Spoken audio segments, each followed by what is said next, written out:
করে না? এই সমস্তই হইল, এই সমস্ত সন্তানের হবে আদর্শবান সন্তান।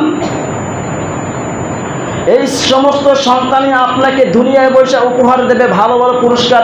আপনার সন্তান যখন একজন হাফেজ হবে, হাজার হাজার মানুষের সামনে বসে যখন তার মাথায় পাগড়ি পরাই দেবে, আর বাবা যদি সামনে থাকে, পৃথিবীতে এর থেকে বড় আনন্দের কিছু হতে পারে? আর যদি আপনার সন্তানটা যদি কুকর্ম করে বেড়ায়, কুসন্তান বানান, তাহলে আপনাকে হাজার হাজার মানুষের সামনে বসে আপনার ছেলেকে বিচার করবে, আপনাকেও জুতা পিটা করতে পারে না?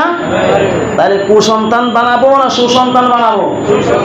আপনার প্রথমে ছোট বাচ্চাদেরকে ইসলামিক কালচার, যেটা প্রথমে যে শিক্ষাটা আছে প্রাথমিক শিক্ষা, সেটা কোরআন থেকে দেন।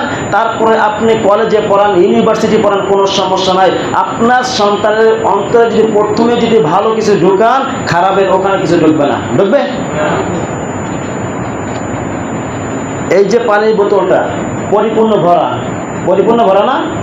এখন এই বোতলটার ভিতরে পানি যদি আরো ভরতে চাই, পানি কি ভিতরে ঢুকবে না বাইরে পড়ে যাবে?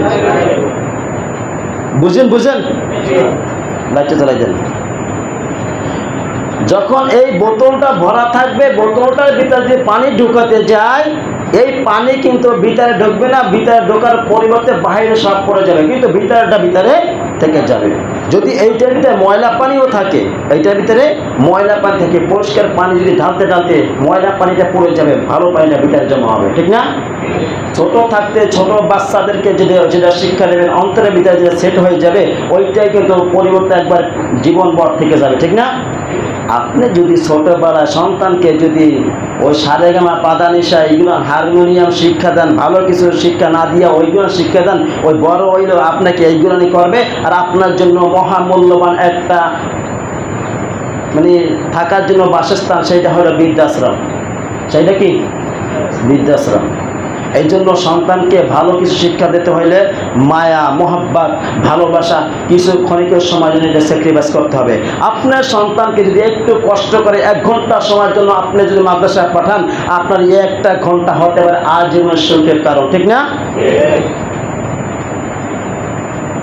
আবার কিছু লোক আছে টিটকারি মারে। মাদ্রাসায় পড়ে কি হবে? মাদ্রাসায় পোলাপান হয় একটু অকথ্য, বেয়াদব, যাদের সন্তান ভালো না, এইটাই বেশিরভাগ বলে। ঠিক না? আপনি দেখেন প্রত্যেকটা মাদ্রাসা হাজার হাজার ছাত্ররা পড়ে, এখানে হাজার হাজার ছাত্রের ভিতরে 1টা 2টা একটু দুষ্টামি বেশি করতে পারে না?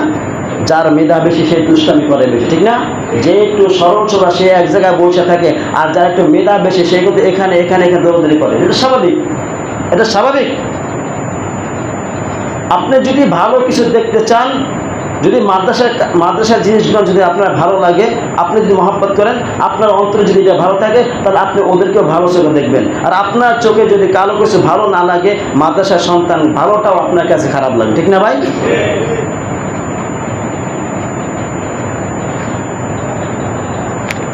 একটা গল্প বলি।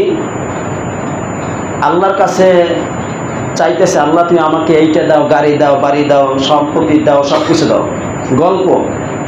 তখন তাকে একজনে বলছে, তোমাকে আল্লাহ তাআলা দিতে পারে, তোমার বাড়ির পাশে যে তোমার শত্রু আছে তাকেও কিন্তু সম্পদ দেওয়া হবে। তোমাকে যদি 1টা গাড়ি দেওয়া হয়, তাকে 2টা গাড়ি দেওয়া হবে। তোমাকে যদি 1টা বাড়ি দেওয়া হয়, তাকে 2টা বাড়ি দেওয়া হবে। তোমাকে যদি 10 লাখ টাকা দেওয়া হয়, তাকে 20 লাখ টাকা দেওয়া হবে। অর্থাৎ তুমি যা পাবা তার থেকে ডাবল দেবে। বলছে হ্যাঁ ঠিক আছে। তখন দেখতেছে তাকে সম্পদ দেয়, এটা দেয়, সেটা দেয়, তার থেকে ডাবল। এখন ওর যে কম, ওইটা বেশি, ওইটা আর চোখে দেখতে পারে না। এখন বুদ্ধি খাটাইলো, আল্লাহ আমাকে যদি 1টা দাও, ওকে 2টা দিয়েছো, তাহলে আমার যদি 1টা নেও, তাহলে ওর 2টা নেবা। এখন সে বলতেছে, আল্লাহ তুমি আমার এইটা নিয়ে যাও। তখন ওর যদি 1টা গাড়ি, সেটা দিয়ে আল্লাহ এই গাড়িটা নিয়ে যাও। আর ওই গাড়িটা নিলে ওর কটা নেবে? 2টা গাড়ি নেবে। এরকম করতে করতে এখন আর অবশিষ্ট কিছু নাই। এখন বলতেছে, আল্লাহ তুমি তো বলছে একটা দিলে 2টা দেবা, আবার 1টা নিলে 2টা নেবা, তাহলে আল্লাহ আমার 1টা চক্ষু না, ওর 2টা চক্ষু দিয়ে ওকে অন্ধ বানাই দাও। কি বুঝলেন? শত্রুকে যেভাবে হোক পরাজিত করতে হবে। ঠিক না? ওর 1টা চোখ গেছে, 1টা চোখ দিয়ে দেখতে পারবে না, আর ও তো চোখেই দেখবে না। ঠিক না? এই রকমের যার হিংসা যার অন্তরে আছে, নিজের ছেলে ভালো হয় না এই জন্য আর একজনের ছেলে ভালো, এইটাকে চোখে দেখতে পারবেন না, তাহলে আপনার ওই রকমের দুর্দশা ছাড়া আর কিছু নাই।